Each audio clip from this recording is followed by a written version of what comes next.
I, 28M, discovered that my fiancée Sarah, 27F, has been lying about her job and income for our entire 5-year relationship. We got engaged 6 months ago, and I thought I knew everything about her. Boy, was I wrong. Sarah and I met at a mutual friend's birthday party. She confidently introduced herself as a marketing executive at a well-known tech company. I was impressed by her career success at such a young age.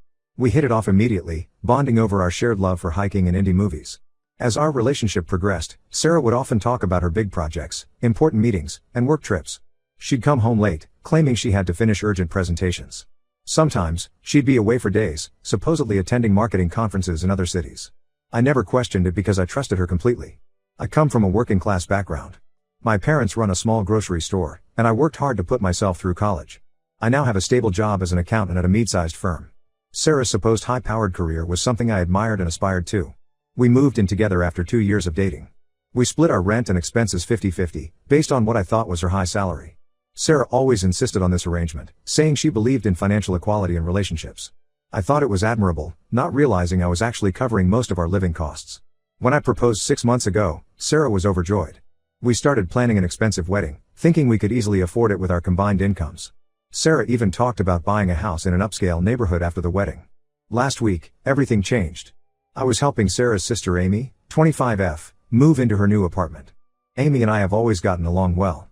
She's more reserved than Sarah but equally kind.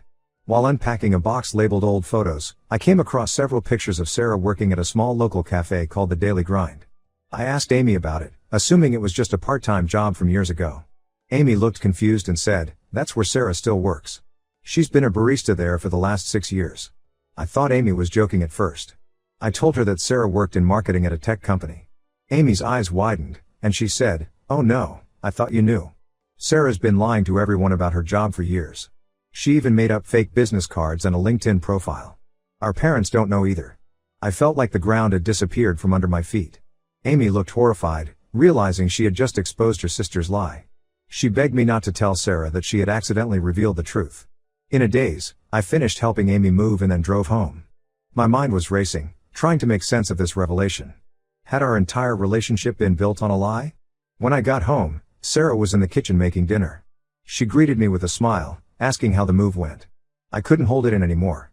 I confronted her about what Amy had told me. At first, Sarah tried to deny it. She claimed Amy must be confused or playing a prank. But when I mentioned the photos I had seen, Sarah's face crumpled. She sat down heavily at the kitchen table and started crying. Through her tears, Sarah admitted that she had been lying about her job and income this whole time. She explained that when we first met, she was embarrassed about being just a barista while all her friends had corporate jobs. She lied about having a marketing job, thinking we'd only date for a short time. But as our relationship got serious, she felt trapped in the lie and couldn't find a way to tell the truth. Sarah revealed that she had gone to great lengths to maintain this deception. She had created a fake email account, business cards, and even a website for her fictitious marketing career. When she said she was working late, she was often picking up extra shifts at the cafe. Her business trips were actually visits to her college friend in another city, who was in on the lie and would cover for her. I was stunned by the extent of her deception. I asked about our finances, and Sarah admitted that she had been struggling to keep up with our 50-50 arrangement. She had maxed out several credit cards trying to maintain the illusion of a high-paying job. The implications of her lie began to sink in. Our expensive wedding plans, the house we were going to buy, it was all based on a fantasy. I had been unknowingly supporting us financially for years, thinking we were equals. I told Sarah I needed some time to think and went to stay with my brother. It's been a week now, and I'm still trying to process everything. I don't know if I can trust Sarah again. Our entire relationship feels tainted by this lie. Sarah has been calling and texting nonstop, begging for forgiveness and a chance to explain further. She says she'll tell her parents and friends the truth if I give her another chance. She claims she started taking online marketing courses recently, hoping to turn her lie into reality. But I don't know if I can get past this level of deception. It's not just about the job, it's about the years of elaborate lies, the financial deceit, and the break in trust. I'm questioning everything about our relationship now. Part of me still loves Sarah. We've shared so many good times, and until this revelation, I thought we had a strong, honest relationship. I'm torn between my feelings for her and the sense of betrayal I feel. I'm also worried about the practical aspects. If I break off the engagement, what happens to our shared apartment and the deposits we've already paid for the wedding? How do I explain this to our friends and family? I could use some advice. Am I overreacting? Should I give Sarah another chance to explain herself fully? Or is this lie too big to forgive? How do I even begin to trust her again if I decide to stay in the relationship? I'm lost and confused. Any insights or similar experiences would be greatly appreciated. Update 1. Thank you all for your advice and support on my last post. The past few weeks have been a roller coaster, and I wanted to give you an update on what's happened. After taking some time to think, I decided to hear Sarah out completely. We met at a neutral location, a park near our apartment where we used to have picnics. It felt strange to be there now, with this huge issue between us. Sarah came clean about everything. She walked me through her entire deception, from the moment she first lied about her job to all the elaborate steps she took to maintain the lie over the years. She had created multiple fake email accounts, not just for her fictional job but also for her imaginary colleagues. She showed me the website she had built for her fake marketing company, complete with case studies and client testimonials, all fabricated. What shocked me most was learning that Sarah had been secretly taking online classes in marketing for the past 2 years. She showed me her course certificates and said she had been trying to make her lie a reality. She had applied for several entry-level marketing positions but hadn't had any luck yet. Sarah also revealed the full extent of her financial troubles. She had racked up over $30,000 in credit card debt trying to keep up with the lifestyle she thought she needed to maintain. She had been making minimum payments, but the interest was piling up. I asked Sarah why she didn't come clean earlier, especially when we got engaged. She said she had tried to tell me the truth several times but always lost her nerve at the last moment. She was terrified of losing me and disappointed herself for not living up to the image she had created. While I appreciated her honesty, I was still hurt and confused. The scale of her deception was hard to comprehend. I told Sarah I needed more time to think about our relationship. She agreed and said she would respect my decision, whatever it might be. A few days after our talk, something unexpected happened. I got a call from Sarah's mother, Lisa. She was hysterical and asked if I knew where Sarah was. Apparently, Sarah had finally confessed everything to her parents and then disappeared. She left a note saying she was ashamed and needed some time alone. I was worried sick. Despite everything, I still cared about Sarah's well-being. I called all of Sarah's friends, but no one had heard from her. We filed a missing person report with the police. For 3 days, we had no idea where Sarah was or if she was safe. On the 4th day, we got a call from a hospital in a city about 200 miles away. Sarah had been admitted after fainting in a bus station. She was physically fine, just dehydrated and exhausted. The doctor said she had been having panic attacks. I drove to the hospital immediately.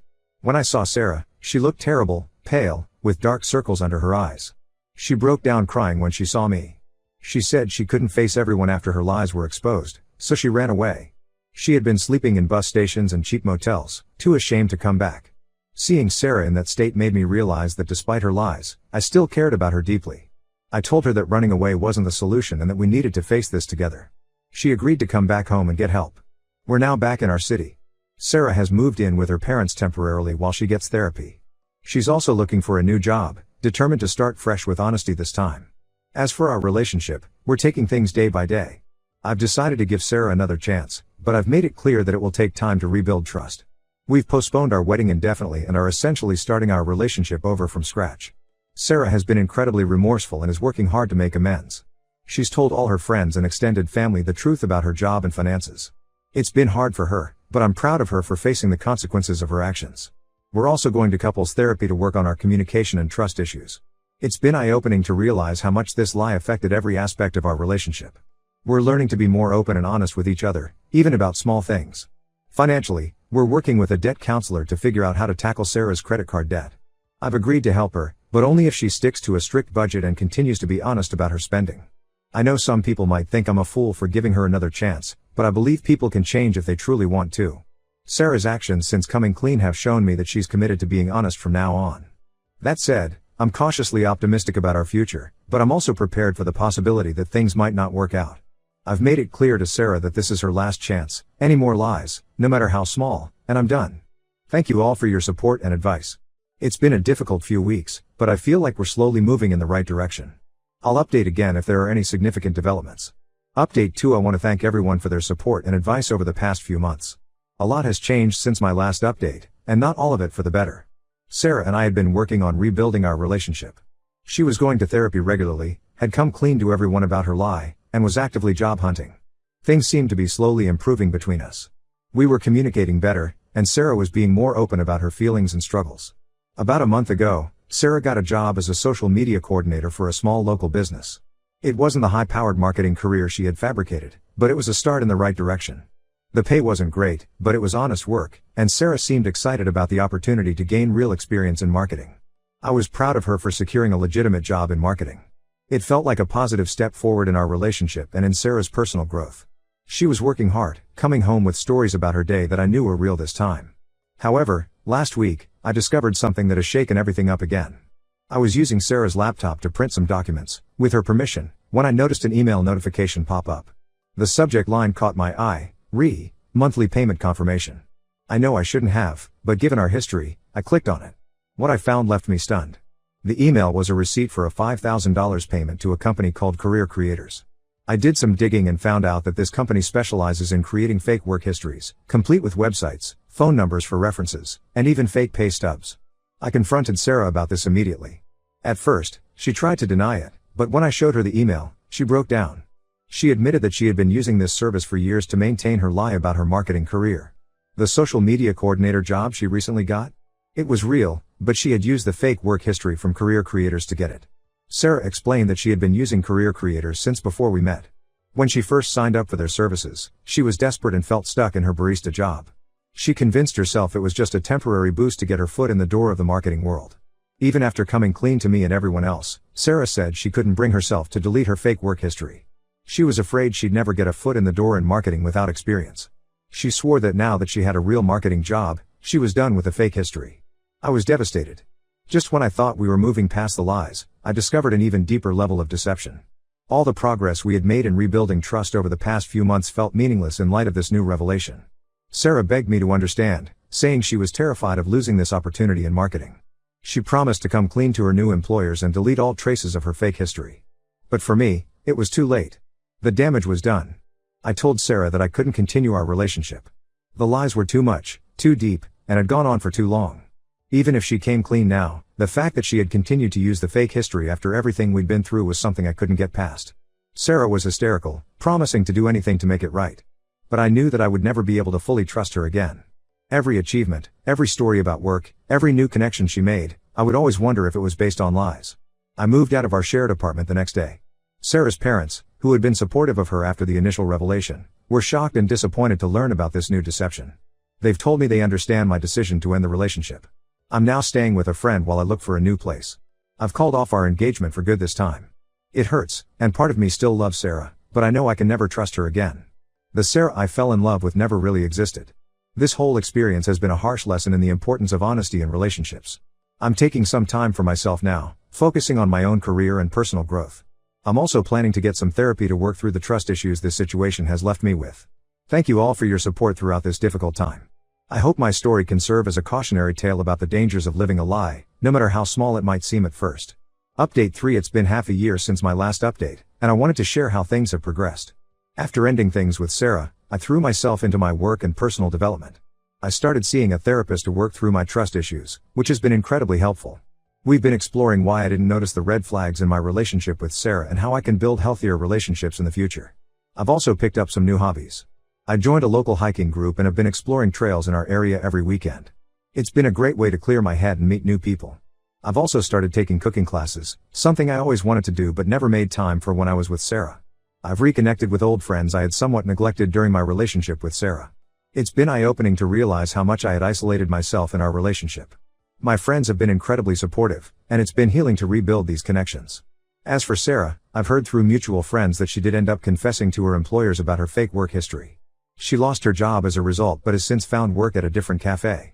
From what I understand, she's still in therapy and working on being more honest in all aspects of her life. A couple of months ago, Sarah reached out to me via email. She apologized again for everything and said she understood why I couldn't continue our relationship. She thanked me for pushing her to be honest, saying it was painful but ultimately freeing to live authentically. She also mentioned she's focusing on building real skills in marketing through online courses and internships. While I appreciated her email, I made it clear that while I wish her well, I have no interest in rekindling our relationship or even maintaining a friendship. The trust between us is irreparably broken. Sarah respected my wishes and hasn't contacted me since. On a more positive note, I've recently started dating again. I'm taking things very slowly and being upfront about my past experience and the importance of honesty in relationships. It's been challenging to open up and trust someone new, but I'm working on it. I've been on a few dates with a woman I met through my hiking group. It's nothing serious yet, but it's nice to feel that spark of possibility again. Professionally, I've been doing well. I took on some new responsibilities at work and even got a small promotion. I'm also considering going back to school part-time for a master's degree in accounting. It feels good to be focusing on my own goals and growth without the shadow of deception hanging over me. This whole experience has taught me a lot about the importance of honesty, both with others and with oneself. I've become much more assertive in my personal and professional life, not afraid to ask questions or verify information when something doesn't add up. I'm also more aware of my own needs and boundaries in relationships. Looking back, I can see red flags that I ignored in my relationship with Sarah. Her reluctance to introduce me to her work colleagues, the vagueness about her daily work tasks, the convenient work trips that always seemed to coincide with times I wanted to visit her office, all these things should have raised questions. But I was too trusting, too willing to believe the best about someone I loved. It's been a difficult lesson, but I'm grateful for what I've learned about myself and what I need in a partner. I know now that I value honesty and transparency above all else in a relationship. I've also learned the importance of maintaining my own identity and friendships outside of a romantic partnership. Financially, I'm in a much better place now. Without the burden of unknowingly supporting two people, I've been able to increase my savings and even start investing a bit. I'm also more careful about financial decisions and always make sure I have a clear picture of any shared expenses in new relationships.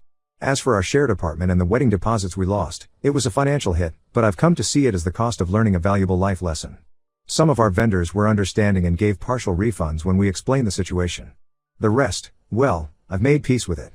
Explaining the broken engagement to friends and family was hard at first, but most people were understanding and supportive. A few mutual friends chose sides, which was painful, but it helped me realize who my true friends were.